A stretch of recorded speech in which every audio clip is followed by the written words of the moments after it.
বিসমিল্লাহির রহমানির রহিম। প্রিয় দর্শক, আসসালামু আলাইকুম। আমরা এখন চলে আসছি আমাদের গ্রামের বাড়ি দক্ষিণ চর নাজিমউদ্দিন ৮ নং ওয়ার্ডে। সেখানে কৃষক তার এই ফসল উৎপাদিত ফসল কাটতেছে। এখন তার যে উৎপাদিত ফসল হয়েছে এগুলা বিক্রি করে আসে কি করবে, দেশের এবং তার নিজের কতটুকু উন্নতি করতে পারবে, এই ব্যাপারে আমরা তার সাথে আলাপ করুম। আসেন আপনারা দেখেন তার ভিতরের অনুভূতিটা কি। আদাব দাদা, ভালো আছেন? ভালো আছি। এবার যে আপনি আলহামদুলিল্লাহ ফলন করছেন, ফলনের অবস্থা কি? খুব ভালো। ভালো ফলন। আচ্ছা, এই ধানটার বীজটার নাম কি? 23 তেইশ ইরি, 23 নাকি? 23 ইরি। তো এই ফলনটা করলে কিরকম হয় প্রতি সিজনে? খুব ভালো ফলন হয়। এই গন্ডা জমিনে কত মন করে পাওয়া যায়? 6 মণ। 6 মন করে পাওয়া যায়। 6 মন করে পাইলে তো আল্লাহর রহমতে এবার তো ধানের বাজার রেট ভালো নাকি? ইনশাআল্লাহ। এই অনুপাতে মনে করেন প্রতি গন্ডা জমিনে যদি 6 মন ধান হয় তাহলে আপনার প্রায় 1 ঘন্টাতে আপনি 6,000 টাকা বা আরো বেশি অর্থনৈতিক ভাবে লাভবান হইতেছেন।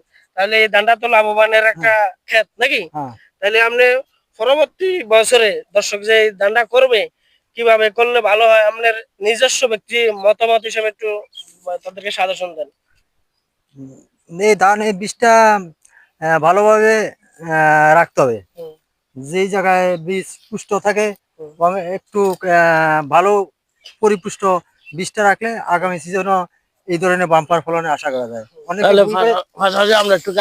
ভুল করে মানে বীজ ভালো বীজ রাখতে পারে না, যার জন্য এরা মার খায়। আচ্ছা।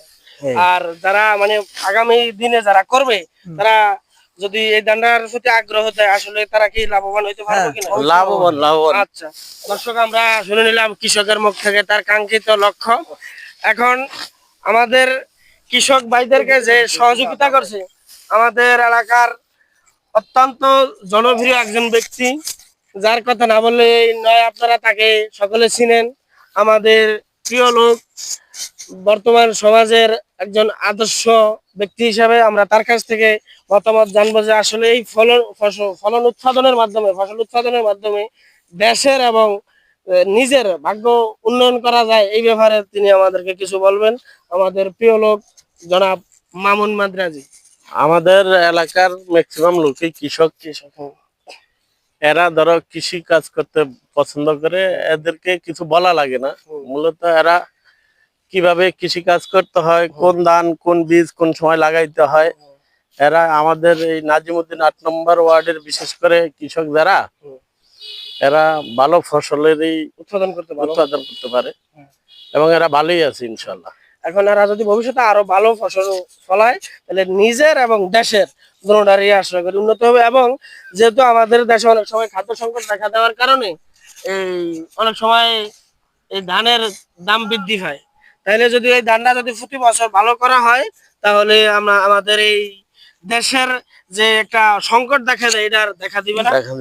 দর্শক, আপনারা ভালো থাকবেন, সুস্থ থাকবেন। নাজিমউদ্দিন ৮ নং ওয়ার্ডের কৃষক ভাইদের জন্য দোয়া করবেন এবং আমাদের মামুন মাদ্রাজির জন্য দোয়া করবেন, আমরা যাতে ভবিষ্যতে আপনাদেরকে আরো ভালো ভালো এই জিনিস দেখাইতে পারি এবং খামারিদের বা কৃষকদের পাশে দাঁড়াতে পারি। আমাদেরকে দোয়া করবেন। আল্লাহ হাফেজ।